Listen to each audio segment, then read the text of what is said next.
بسم اللہ الرحمن الرحیم۔ آج 9ویں پارے کا آخری پاؤ اور 10واں پارہ مکمل ہو گیا۔ سورۃ الانفال اور سورہ توبہ پڑھی گئی ہے۔ سورۃ توبہ کا کچھ حصہ باقی ہے ابھی۔ سورۃ الانفال یہ مدنی سورت ہے، غزوہ بدر کے بعد نازل ہوئی، اور اس میں غزوہ بدر سے متعلق تفصیل سے بیان کیا گیا اور جہاد سے متعلق احکام دیے گئے، مال غنیمت کی تقسیم سے متعلق احکام دیے گئے۔ انفال کا مطلب مال غنیمت ہے، تو اس کا نام بھی سورت کا اسی پر انفال ہے۔ جب غزوہ بدر میں چونکہ پہلا غزوہ تھا اور اس میں مسلمانوں کو کامیابی ہوئی تھی، تو مال غنیمت کی تقسیم میں جب اختلاف ہوا کہ کس طرح تقسیم کیا جائے گا، تو اس پر یہ آیت نازل ہوئی کہ یہ مال غنیمت اللہ اور اس کے رسول کے حکم کے مطابق تقسیم ہوگا، اور پھر اس کی تقسیم کا یہ طریقہ بتایا گیا تھا کہ اس کے 5 حصے کیے جاتے ہیں، مال غنیمت کے 4 حصے مجاہدین میں تقسیم ہوں گے، اور 5واں حصہ جو خمس کہلاتا ہے وہ بیت المال میں جمع ہوگا، اور وہ خمس پھر اس کا حصہ اللہ اور اس کے رسول کے لیے ہوگا، اور اس کے بعد حضور اقدس صلی اللہ علیہ وسلم کے جو رشتہ دار ہیں ان کو اس میں سے ملا گیا، اور اس کے علاوہ بقیہ جو حصہ ہوگا وہ یتیموں اور مسکینوں کے درمیان جو ہے تو وہ خرچ کیا جائے گا۔ غزوہ بدر کے بارے میں شروع میں بتایا گیا کہ غزوہ بدر کے جو حالات تھے، جن حالات میں یہ پیش آیا تھا، اس میں یہ تھا کہ مسلمان جب ہجرت کر کے مدینہ آ گئے تھے، اور اس وقت جو مشرکین مکہ تھے، مکہ میں بھی انہوں نے مسلمانوں کو تکلیفیں پہنچائی تھی، اور جب مسلمان مدینہ آ گئے تو انہوں نے مدینہ میں بھی ان کو سکھ سے نہیں رہنے دیا، بلکہ مدینہ میں جو عبداللہ بن ابی تھا اس کو خط لکھا کہ تم نے ان کو اپنے پاس پناہ دی ہے تو ان کو وہاں سے نکالو، ورنہ ہم جو ہے تو تمہارے خلاف جو ہے تو جنگ کریں گے۔ اور قبیلہ جو اوس تھا مدینہ کے اندر، اس کے سردار سعد بن معاذ، وہ جب مکہ گئے حج کے لیے تو ان کو ابو جہل نے یہ کہا کہ اگر تم سردار نہ ہوتے تو ہم تم یہاں سے واپس نہ جانے دیتے، مطلب یہ تھا کہ مدینہ کا کوئی شخص ادھر آئے گا تو ہم اس کو نہیں چھوڑیں گے۔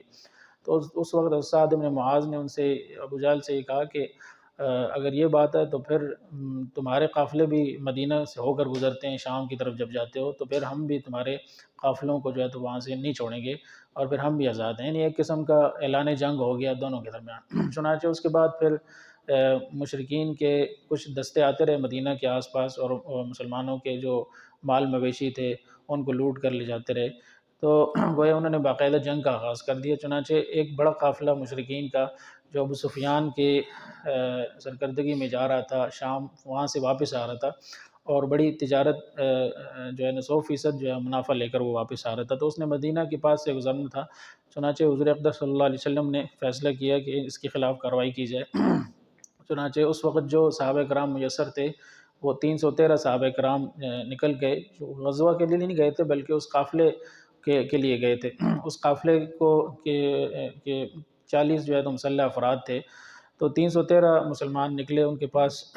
تلواریں بھی اتنی نہیں تھی، 2 گھوڑے تھے، 70 اونٹ تھے، اور کچھ زریں تھیں، تو وہ نکل کھڑے ہوئے۔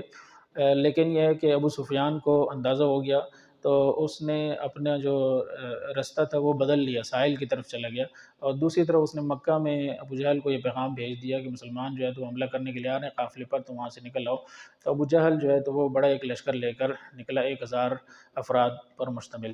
اور قافلہ تو بچ کر نکل گیا، لیکن ان مسلمانوں کا مقابلہ جو ہے تو ابو جہل کے لشکر کے ساتھ ہونا طے پا گیا۔ حضور اقدس صلی اللہ علیہ وسلم نے صحابہ کرام سے مشورہ کیا، کچھ صحابہ کرام نے کہا کہ ہم تو تیار ہو کر بھی نہیں آئے جنگ کے لیے، لیکن اکثر صحابہ کرام کا خیال تھا کہ مشرکین کے ساتھ ایک معرکہ ہو جانا چاہیے تاکہ حق اور باطل کا فیصلہ ہو جائے، تو پھر یہ فیصلہ ہوا کہ مقابلہ ہونا چاہیے۔ چنانچہ بدر جو ایک جگہ ہے مدینہ اور مکہ کے درمیان،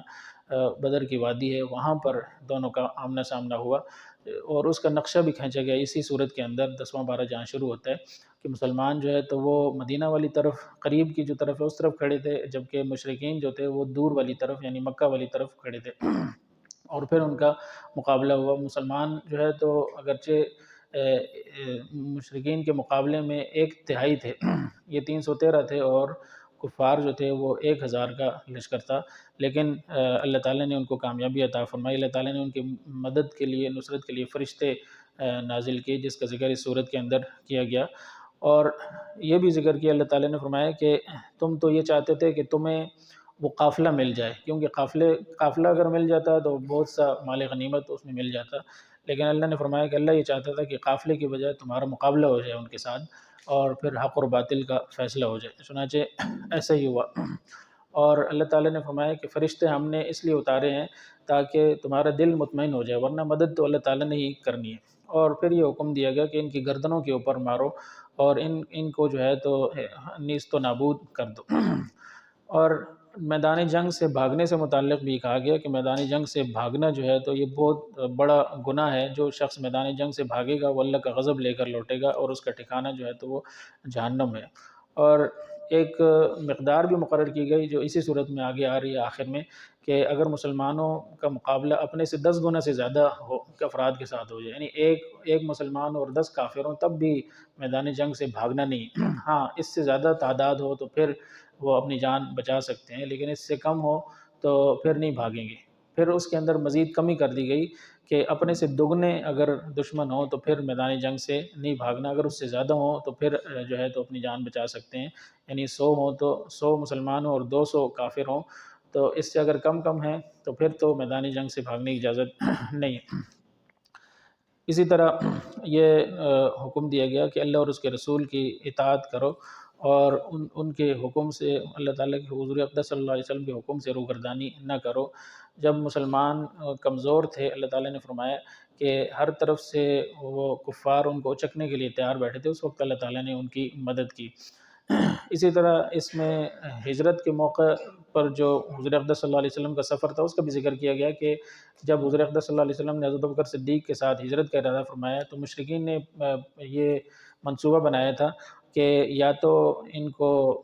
گرفتار کر لیں یا قتل کر دیں، یا پھر یہ ہے کہ ان کو جلا وطن کر دیں۔ یہ منصوبہ بنا رہے تھے، اللہ تعالیٰ نے اس کی خبر حضور اقدس صلی اللہ علیہ وسلم کو پہلے ہی دے دی تھی۔ پھر اس بات پر اتفاق ہوا تھا کہ سارے قبیلے جو ہے مل کر ان میں سے ایک فرد لیا جائے اور وہ سب مل کر اکٹھے حملہ کریں اور حضور اقدس صلی اللہ علیہ وسلم کو نعوذ باللہ قتل کر دیں۔ لیکن جس وقت انہوں نے محاصرہ کیا تو اس وقت حضور اقدس صلی اللہ علیہ وسلم ان کے محاصرے کے درمیان سے نکل آئے اور ان کو اللہ تعالیٰ نے مطلع نہیں کیا۔ اسی طرح حضور اقدس صلی اللہ علیہ وسلم ان کے سامنے نکل آئے، حضرت علی کو اپنے جو بستر تھا اس کے اوپر لٹا کر آ گئے۔ ہجرت کا ذکر کیا گیا اس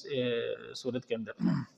اسی طرح اللہ تعالیٰ نے فرمایا کہ اگر اللہ تعالیٰ چاہے تو ان کو عذاب دے سکتا ہے، لیکن جب تک حضور اقدس صلی اللہ علیہ وسلم موجود ہیں ان کے اندر تو اللہ ان کو عذاب نہیں دے گا،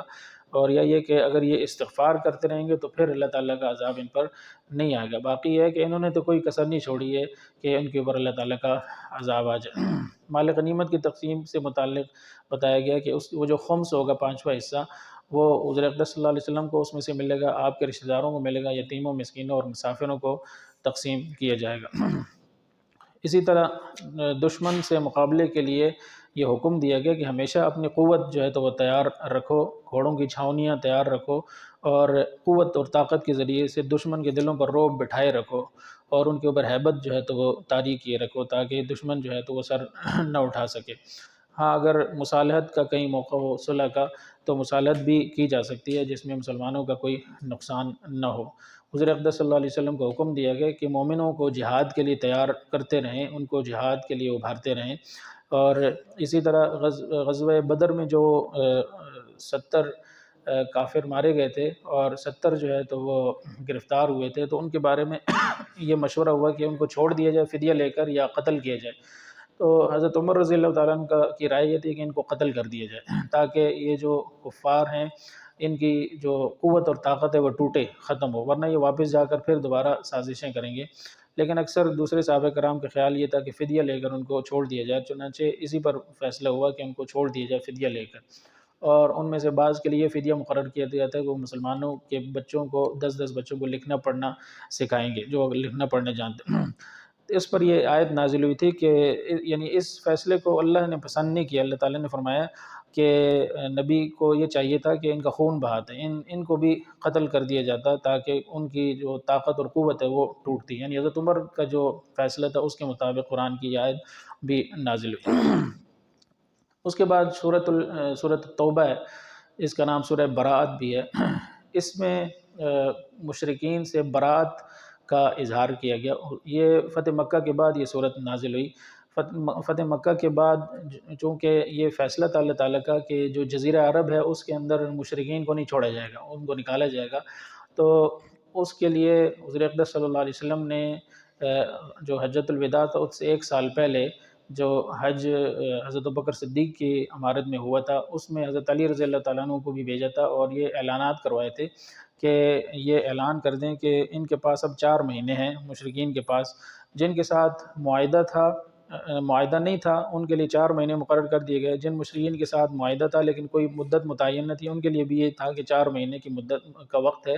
اس کے بعد یا تو مسلمان ہو جائیں یا مکہ کو چھوڑ دیں، یہاں سے عرب سے نکل جائیں۔ اور جن کے ساتھ معاہدہ تھا اور انہوں نے معاہدہ توڑ دیا تو ان کو تو یہ کہا گیا کہ اب یہ جو حج کا مہینہ ہے اس کے بعد محرم کا مہینہ یہ حرمت والے مہینے، اور اس کے بعد پھر ان کے ساتھ قتال کیا جائے گا اگر وہ نہیں نکلتے۔ اور جن کے ساتھ امن کا معاہدہ تھا اور انہوں نے معاہدے کو برقرار رکھا تو ان کا جو معاہدے کی مدت تھی وہ پوری کی گئی، ان میں سے بعض کی 9 مہینے کی مدت تھی تو ان کو پورا کیا گیا۔ تو ان سب کا ان مدتوں کا ذکر اس صورت کے اندر شروع کے اندر ہی کیا گیا ہے۔ اسی طرح مشرکین جو کہتے تھے کہ ہم تو مسجد حرام کے جو ہے تو مجاور ہیں اور اس کو آباد کرنے والے ہیں، تو ان کو کہا گیا کہ مشرکین جو ہے تو اللہ کی مسجدوں کو کہاں آباد کرتے ہیں، وہ تو اللہ کی مسجدوں سے روکتے ہیں۔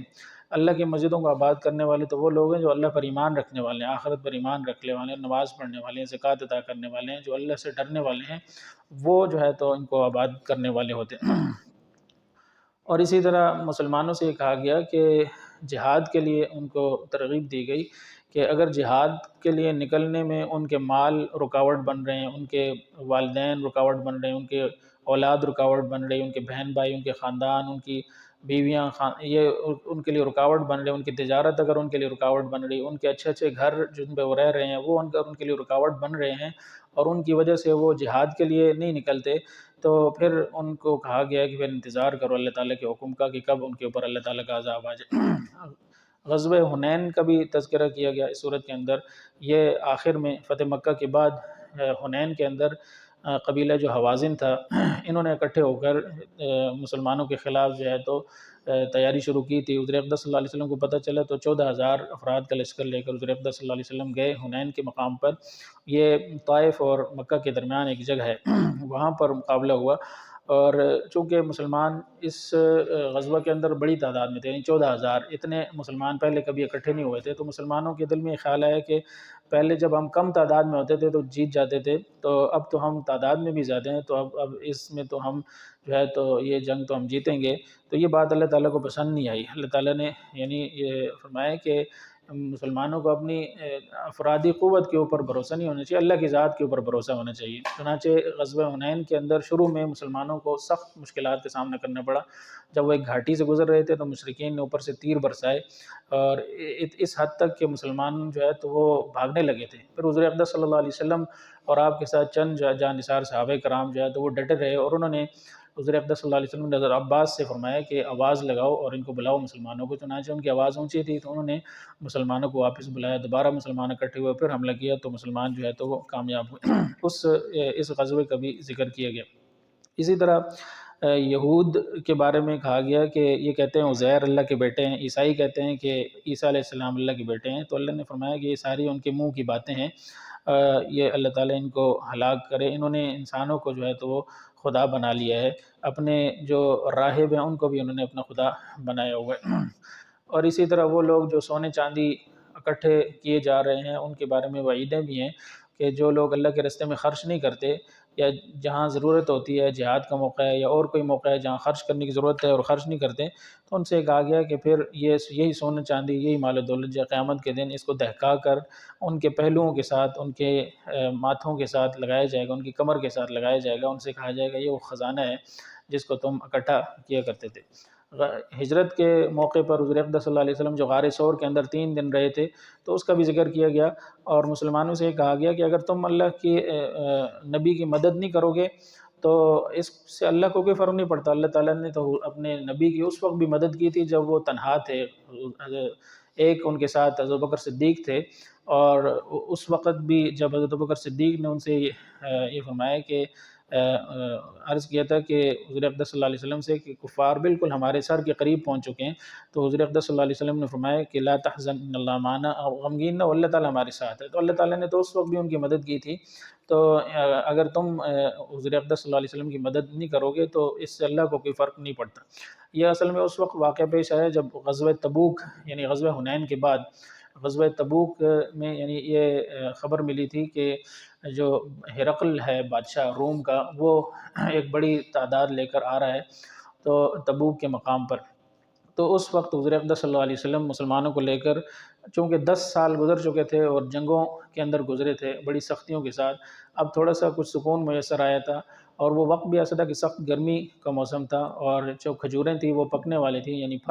جو سیزن تھا، موسم جو پھلوں کا، وہ بالکل تیار تھے پھل۔ تو ایسے موقع پر جہاد کے لیے نکلنا اور سخت گرمی کے اندر ایک بڑا مشکل مرحلہ تھا، لیکن اس کے باوجود جو ہے تو مسلمان نکلے۔ کچھ ایسے تھے جنہوں نے سستی دکھائی، منافقین نے تو ویسے ہی بہانے کیے، اور کچھ ایسے مسلمان بھی تھے کہ جنہوں نے کچھ سستی دکھائی، لیکن وہ آخر میں وہ بھی نکل گئے۔ کچھ 3 جو ہے تو وہ صحابی ایسے تھے جو آخر تک فیصلہ نہیں کر پائے اور وہ رہ گئے اور وہ نہیں جا سکے، تو ان کا بھی ذکر ہے سورت کے اندر، وہ یعنی اگلے 11ویں پارے میں اس کا ذکر آ رہا ہے۔ تو اس غزوے کا بھی تفصیل سے اس سورت کے اندر ذکر